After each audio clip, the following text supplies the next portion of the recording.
Λοιπόν, καλημέρα και από μένα. Ευχαριστώ πάρα πολύ το Σύλλογο πρώτον για την πρόσκληση και χαίρομαι πάρα πολύ που βλέπω τόσους πολλούς γνωστούς μαζεμένους σήμερα, αν και Κυριακή πρωί. Λοιπόν, συνήθως οι περισσότεροι ξέρετε ότι μιλάω για υδατάνθρακες, για το πόσους μετράμε, για αυτό το κόψιμο και ράψιμο που είπε και η κυρία Κανακά στα μέτρα του καθενός. Σήμερα μου ζητήθηκε να μιλήσω για πόσο ο έλεγχος του διαβήτη και του βάρους είναι εξίσου σημαντικός σε παιδιά και εφήβους με τύπου 1 διαβήτη. Θα αναρωτιέστε βέβαια πώς αυτά τα δύο μπαίνουν στην ίδια κουβέντα και εικόνα, αλλά δυστυχώς το βλέπουμε όλο και πιο συχνά και θα πρέπει λίγο να ενημερωθούμε και γι' αυτό. Λοιπόν, επίσημα να πω ότι είναι τα τελευταία 67 χρόνια η παχυσαρκία αναγνωρίζεται ως παθολογική κατάσταση νόσημα. Και συνήθως, σύμφωνα με, με τη διεθνή κατανομή νοσημάτων, πάντα υπάρχει ένας υποκωδικός για το τι προκάλεσε την κάθε διάγνωση. Ακόμα και μέχρι και το 2007, ο πιο συχνός κωδικός που χρησιμοποιείται για τη διάγνωση της παχυσαρκίας ήταν το παχυσαρκία προσδιόριστη. Άρα μπορείτε να καταλάβετε ότι είναι 67 χρόνια πίσω που ξέρουμε ότι η παχυσαρκία είναι νόσημα, αλλά ακόμα λίγο ψάχνουμε την αιτία και σίγουρα πώς θα την αντιμετωπίσουμε. Εκείνο που ξέρουμε σίγουρα από μελέτες και μαρτυρίες ότι έχει αυξηθεί το φαγητό εκτός σπιτιού και μιλάω συγκεκριμένα για παιδιά και εφήβους αυτή τη στιγμή. Κατανάλωση των αναψυκτικών, έχει αυξηθεί το μέγεθος της μερίδας, η συχνότητα κατανάλωσης μικρογευμάτων αλλά και γευμάτων μέσα στην ημέρα και σίγουρα αυτό που έχουμε καταλάβει όλοι μας, οι επιλογές και η ποικιλία είναι πολύ περισσότερες. Παράδειγμα θα σας πω σε πρακτικό επίπεδο ότι ακόμα έχει αυξηθεί και το μέγεθος του πιάτου που μπορούμε να αγοράσουμε. Έτσι, οπότε καταλαβαίνετε ότι όλα λίγο συνομωτούν στην αυξημένη κατανάλωση θερμίδων, ώστε η ζυγαριά να γέρνει αρνητικά και προς στην αύξηση θερμίδων που καταναλώνουμε.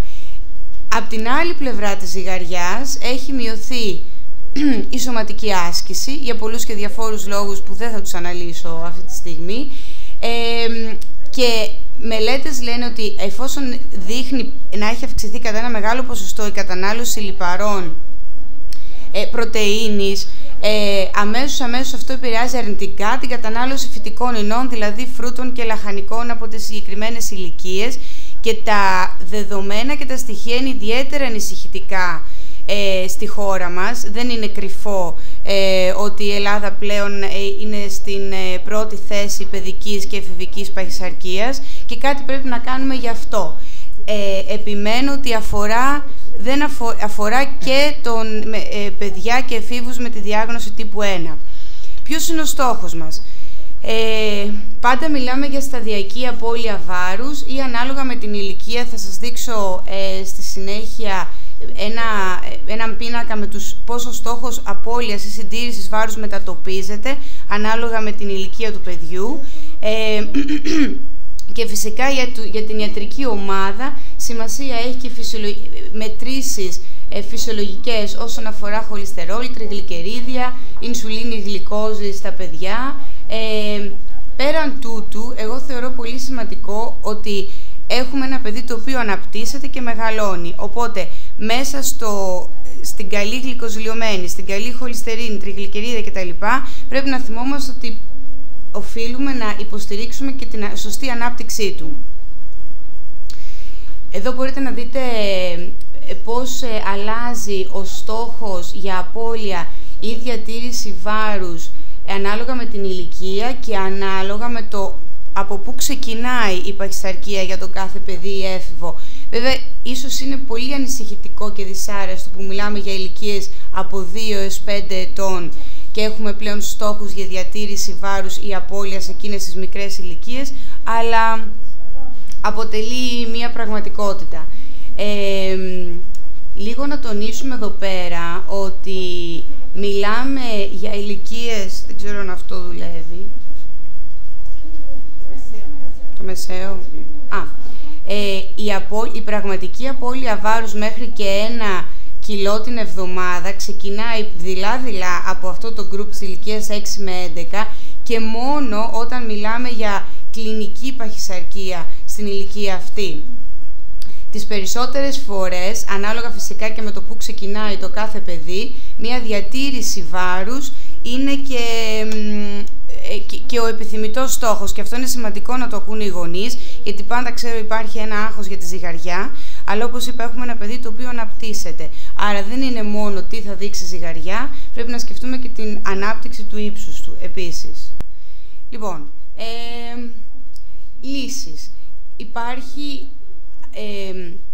καταιγισμός από γρήγορες λύσεις και πολλές περισσότερες πλέον τώρα με την τεχνολογία, όπως πρέπει και η κυρία Κανακά, καμιά φορά η τεχνολογία είναι χρήσιμη, αλλά πρέπει όταν μιλάμε για applications, για sites, για forums και οτιδήποτε άλλο, πρέπει να ξέρουμε και λίγο πώς θα τη χρησιμοποιήσουμε. Λοιπόν, αν κάποιος θέλει να κάνει μία έρευνα και να βρει λύσεις, απαντήσεις για παχυσαρκία στο διαδίκτυο, είναι χιλιάδες εκατομμύρια απαντήσεις που θα πάρει. Τι πρέπει όμως πραγματικά να γίνει? Και νομίζω, χρησιμοποιώ την φωτογραφία αυτή, γιατί βλέπετε πόσο αντικρουόμενα μηνύματα λαμβάνει τελικά η οικογένεια, ο ασθενής ή γενικά το σύνολο που ασχολείται με τη συγκεκριμένη ομάδα. Από πάνω έχετε την καμπάνια ότι πρέπει όλοι να δουλέψουμε για να αντιμετωπίσουμε την παχυσαρκία. Ακριβώς από κάτω της το McDonald's διαφημίζει μπέργκερ κτλ. Σταδιακή είναι η αλλαγή για την αντιμετώπιση της παχυσαρκίας. Μιλάμε γενικότερα για αλλαγή στις συνήθειες και εδώ θα μου επιτρέψετε να πω ότι αφορά ολόκληρη την οικογένεια. Δεν αφορά μόνο το παιδί, τον έφηβο. Αν δεν αλλάξει, αν δεν καθαρίσει το περιβάλλον του σπιτιού, αποκλείεται και το παιδί το ίδιο να αλλάξει. Στοχεύουμε πρώτα στην ποιότητα της διατροφής και μετά στην ποσότητα. Πάρα πολύ συχνά, νομίζω κάποιοι γονείς θα με έχετε ακούσει να λέω ότι δεν έχει τόση μεγάλη σημασία πια αν θα φάει 120 γραμμάρια ρύζι ή 150, αλλά ο σκοπός είναι να ξέρει πότε θα το φάει, τα γεύματά του να είναι οργανωμένα μέσα στην ημέρα και όταν μιλάμε και για τύπου 1, να είναι σωστά παντρεμένα, λέω συνήθως, η χρήση ινσουλίνης με το πιάτο του παιδιού. Και φυσικά τα ξεκάθαρα και πρακτικά μηνύματα. Τώρα, επισήμως, συνήθως η αλλαγή, η διατροφική θεραπεία γίνεται σε 4 στάδια. Λέω επισήμως τώρα γιατί δεν είναι γραμμένα σε πέτρα και ανάλογα με την οικογένεια και την περίπτωση που έχουμε μπροστά μας, αυτά αλλάζουν κάθε φορά. Το σημαντικότερο που θέλω να δούμε είναι ότι η διάρκεια δεν είναι ούτε 1 εβδομάδα ούτε 2 μήνες. Όταν μιλάμε για αλλαγή διατροφικών συνηθιών με αποτέλεσμα τη θεραπεία της παχυσαρκίας και όχι απλά μόνο την πρόληψη στην φάση αυτή, θέλει επιμονή και υπομονή από όλη την ομάδα που ασχολείται με το συγκεκριμένη οικογένεια. Και ελπίζω, φαντάζομαι όχι μόνο εγώ και όλοι μας, ότι δεν θέλουμε να φτάνουμε στο 4ο, στο παρέμβαση με φαρμακευτική αγωγή, όταν μιλάμε για παιδιά και παχυσαρκία. Μία μόνο αναφορά στη σημασία της φυσικής δραστηριότητας και μιλάμε πάλι για θεραπευτικό επίπεδο, συνολικά 60 λεπτά της ημέρας, στην ημέρα, μέτρια ή έντονη φυσική δραστηριότητα είναι αυτό που απαιτείται και συνιστάται για την αντιμετώπιση της παχυσαρκίας. Βέβαια, πάρα πολλές φορές επίσης οι γονείς μου λένε ότι δεν προλαβαίνει, έχει διάβασμα, έχει τόσες δραστηριότητες, φροντιστήρια και αυτά. Όταν μιλάμε για παιδιά, ιδίως σε επίπεδο κλινικής παχυσαρκίας, τότε απαντώ ότι όσο σημαντικό είναι να μάθει γερμανικά και να γράψει καλά στα μαθηματικά, άλλο τόσο σημαντικό είναι να μην νοσήσει με μεγαλύτερη ανησυχία σε 5 και σε 10 χρόνια από τώρα. Οπότε κάπου πρέπει λίγο να τα ζυγίσουμε πάλι.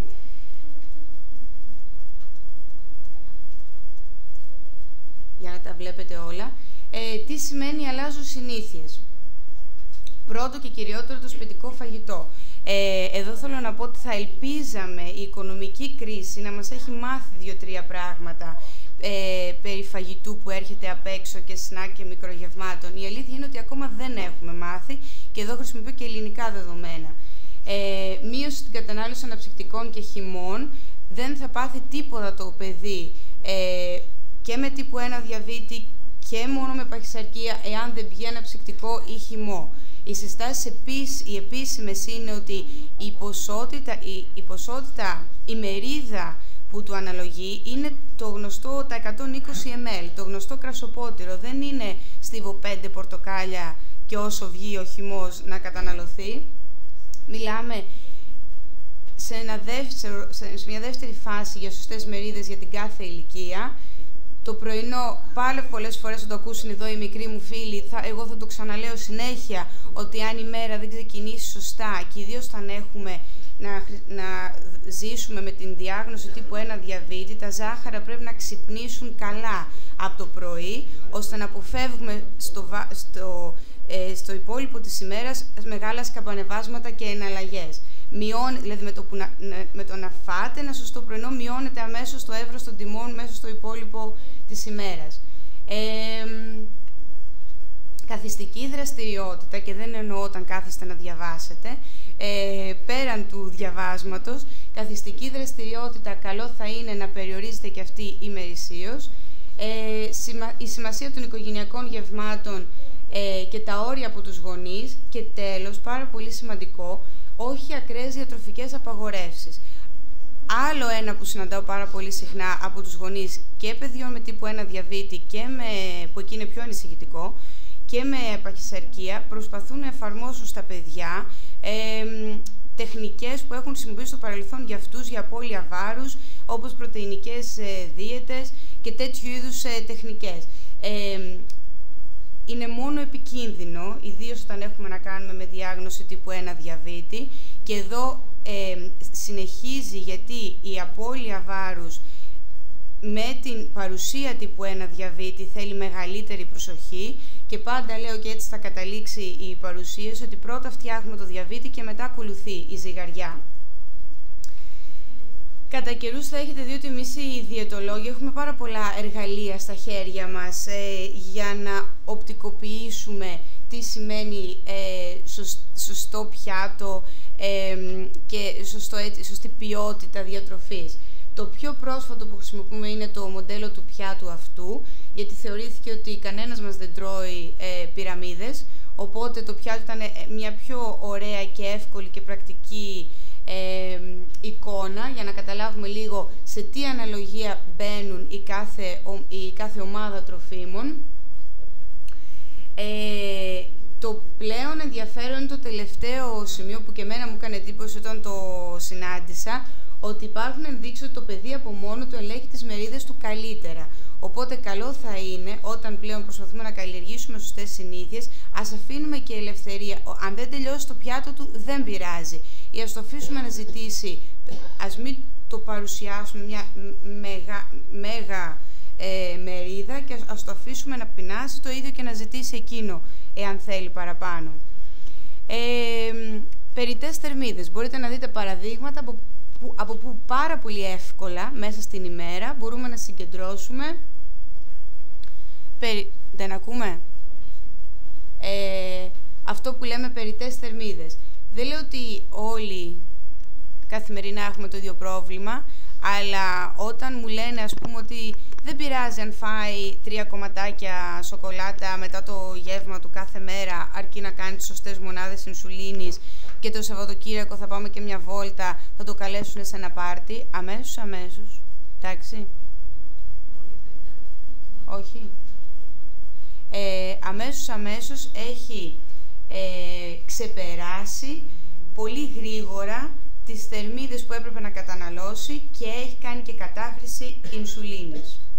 Και εδώ προχωράμε τώρα σε αυτή τη γνωστή κατάχρηση ινσουλίνης. Δεν θα μιλήσω καθόλου για τύπου 2 διαβήτη και μεταβολικό σύνδρομο.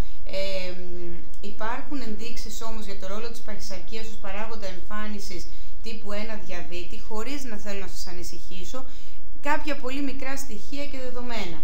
Όμως ξέρουμε ότι ένας διαβήτης ο οποίος έχει υψηλή γλυκοζηλιωμένη, που σημαίνει δηλαδή ότι δεν υπάρχει σωστός έλεγχος, μπορεί να οδηγήσει σε υπέρβαρα ή παχύσαρκα παιδιά ή εφήβους με τύπου 1 διαβήτη, και δυστυχώς το απαντάμε πολύ πιο συχνά. Ναι. συνήθως με υψηλή. Και εδώ το υψηλή γλυκοζηλιωμένη, και οι γιατροί μας θα μας το πούνε καλύτερα, σημαίνει ότι ή από κάπου λείπει η ινσουλίνη, άρα καταναλώνουμε φαγητό χωρίς να το καλύπτουμε σωστά με τις μονάδες που μας πρέπουν, ή έχουμε μεγάλη διακύμανση των ζαχάρων. Η μεγάλη διακύμανση των ζαχάρων σημαίνει ότι πέφτουμε σε υπογλυκαιμίες πολύ συχνά, άρα υπάρχει ανάγκη θεραπείας υπογλυκαιμίας με έξτρα ζάχαρη, έξτρα θερμίδες, ή έχουμε πάρα πολύ μεγάλα τινάγματα υψηλά, οπότε ανάγκη για περισσότερες μονάδες ινσουλίνης. Η ινσουλίνη είναι μια αναβολική ορμόνη. Μπήκε στη ζωή μας, τη χρειαζόμαστε για να είμαστε γεροί και δυνατοί, αλλά ο σκοπός μας δεν είναι να κάνουμε κατάχρηση αυτής. Εδώ δίνω κάποιες πιθανές αιτίες για το τι μπορεί να οδηγήσει σε παχυσαρκία άτομα με τύπου 1 διαβήτη, περιττές θερμίδες, όπως είπαμε, για την υπερθεραπεία υπογλυκαιμίας, άρα και περιττές μονάδες ινσουλίνης. Οι μονάδες γίνονται εμπειρικά. Γι' αυτό λοιπόν και κάνουμε τις κουβέντες που κάνουμε, όσοι με γνωρίζετε, για να γνωρίζουμε τους υδατάνθρακες στο πιάτο μας, για να μπορούμε να ταιριάξουμε σωστά τις σωστές μονάδες. Εάν οι μονάδες γίνονται εμπειρικά, τις περισσότερες φορές μελέτες δείχνουν ότι οι περισσότεροι υπερεκτιμάνε αυτό που θα φάνε. Άρα και υπερεκτιμούν και τις μονάδες που θα κάνουν. Άγνοια λοιπόν υπολογισμού υδατανθράκων και αναλογίας ινσουλίνης, πλέον λέω στους γονείς ότι ξέρουμε πολλά περισσότερα από ό,τι ξέραμε για το διαβήτη 20, 30 και 50 χρόνια πίσω. Άρα πρέπει να τα εκμεταλλευτούμε για να γίνεται και σωστός έλεγχος. Άνηση κατανομή μονάδων βασικής και υπερταχείας ινσουλίνης, είτε πρόκειται για αντλίες είτε για το πολλαπλό σχήμα, πάντα αυτά τα δύο πρέπει να βρίσκονται σε μια σωστή αναλογία και ο γιατρός σας, και γι' αυτό χρειάζεται όλες αυτές οι αλλαγές να γίνονται μέσω του γιατρού που παρακολουθεί το κάθε παιδί. Υπάρχει φυσικά, όσο ενημερώνεστε, υπάρχει μια ελευθερία και μια ευελιξία κινήσεων αλλαγών στο σπίτι των μονάδων και των δόσεων, αλλά μην ξεχνάτε ότι όλα αυτά κάποιος πρέπει να τα κοιτάξει στο δίμηνο, στο τρίμηνο, για να υπάρχει μια ισορροπία. Αύξηση των υπογλυκαιμιών ή υπερθεραπεία αυτών. Η υπογλυκαιμία θέλει, λέμε, τον κανόνα του 15. Δεν θέλει το μισό ψυγείο. Θα μου πείτε, εκείνη την ώρα δεν υπάρχει πάντα ψυχραιμία. Αλλά με λίγη προσπάθεια και μπορούμε να προπονηθούμε. Λοιπόν, τι μπορούμε να κάνουμε. Όταν ξέρουμε τι τρώμε και το που χρειάζεται ινσουλίνη, σίγουρα αποφεύγουμε να υπερκαταναλώνουμε, να γίνεται κατάχρηση μονάδων. Όσο μαθαίνουμε, γινόμαστε και καλύτεροι και πιο ακριβείς. Όσοι εδώ δουλεύετε με αντλίες ή έχουμε περάσει στο επόμενο στάδιο καταμέτρησης υδατανθράκων, σίγουρα έχετε και διαφορετικές αναλογίες για τα γεύματα μέσα στο 24ωρο. Ξέρουμε ότι οι ανάγκες του οργανισμού για το ίδιο γεύμα είναι λίγο πιο αυξημένες το πρωί, λίγο λιγότερες το μεσημέρι, και όσο πάει η μέρα, τις περισσότερες φορές, δεν λέω ότι δεν υπάρχουν εξαιρέσεις, μειώνονται. Χρήση προσωρινού βασικού ρυθμού για τους χρήστες αντλίας. Αντί να ταΐζουμε την άσκηση όταν την κάνουμε, κατεβάζουμε το βασικό ρυθμό, οπότε έχουμε μια καλύτερη διαχείριση. Λιγότερους υδατάνθρακες. Λοιπόν, οι υδατάνθρακες είναι απαραίτητοι και δεν υπάρχει περίπτωση παιδί με τύπου 1 διαβήτη να καταργήσει τους υδατάνθρακες και να είναι καλά. Λοιπόν, και υπάρχει και εδώ ένα όριο ότι δεν θέλουμε τις περισσότερες φορές, ανάλογα τώρα με την ηλικία του παιδιού, να πέφτουμε κάτω από τα 130 γραμμάρια υδατάνθρακα την ημέρα. Τώρα σου δουλεύετε με ισοδύναμα, δια 15 για να βγουν τα ισοδύναμα. Τα ενδιάμεσα μικρογεύματα δεν είναι απαραίτητα με το εντατικοποιημένο σχήμα ή την αντλία, άρα αν θέλουμε, δεν το κυνηγάμε για να δώσουμε να ταΐσουμε την ινσουλίνη στο δεκατιανό και το απογευματινό όταν το παιδί δεν τη χρειάζεται. Άσκηση, και εδώ για τις μεγαλύτερες ηλικίες είναι το τελευταίο σημείο, δεν αποφεύγουμε την ινσουλίνη για να χάσουμε βάρος. Νομίζω ότι μπορούμε να καταλάβουμε όλοι τι σημαίνει αυτό. Υπάρχουν τρόποι να έχουμε και καλό σωματικό βάρος ή απώλεια βάρους με χρήση ινσουλίνης και σωστά γεύματα. Ναι, η χρήση τεχνολογίας όταν γίνεται σωστά μπορεί να μας βοηθήσει σε αυτό, γιατί εκεί πάμε, κόβουμε και ράβουμε τις ανάγκες του παιδιού. Για τους χρήστες ινσουλίνης πάντα είναι σαν να έχετε την χρήση αντλίας, θέλω να πω. Είναι σαν να φοράτε την αντλία και να μην τη χρησιμοποιείτε με σωστό τρόπο, εάν οι δόσεις δεν γίνονται μέσω του οδηγού δόσης, όπου έχετε και ένα δίχτυ ασφαλείας για το στόχο που έχετε θέσει για διόρθωση και των μεταγευματικών τιμών. Όχι, δεν είναι ένα διαιτολόγιο, ένα φύλλο χαρτί που καλύπτει όλο τον κόσμο, το ακολουθούμε με αβέβαια αποτελέσματα κάθε φορά. Θα πρέπει σίγουρα, όπως μιλάμε για εξατομικευμένο πλάνο χρήσης ινσουλίνης, μιλάμε έτσι και για εξατομικευμένο διαιτολόγιο κάθε φορά όταν χρειάζεται. Θυμηθείτε λοιπόν ότι πρώτα διορθώνουμε το γλυκαιμικό έλεγχο, το λέω για τους εφήβους ανάμεσά μας που μου έρχονται με μεγάλη αγωνία πάντα για το τι θα δείξει ζυγαριά και με γλυκοζηλιωμένη 8, 9, 10. Πρώτα θα φτιάξουμε τη γλυκοζηλιωμένη και τα υπόλοιπα θα ακολουθήσουν μόνα τους και τέλος κλείνω με κάτι πάρα πολύ χαρούμενο, απλά για να καταλάβουμε ότι η σωστή διατροφή δεν σημαίνει πάντα ανιαρή, πράσινα και λευκά πιάτα, μπορεί να είναι κάτι πολύ χαρούμενο και ευχάριστο και το απολαμβάνει και όλη η οικογένεια. Ευχαριστώ πολύ.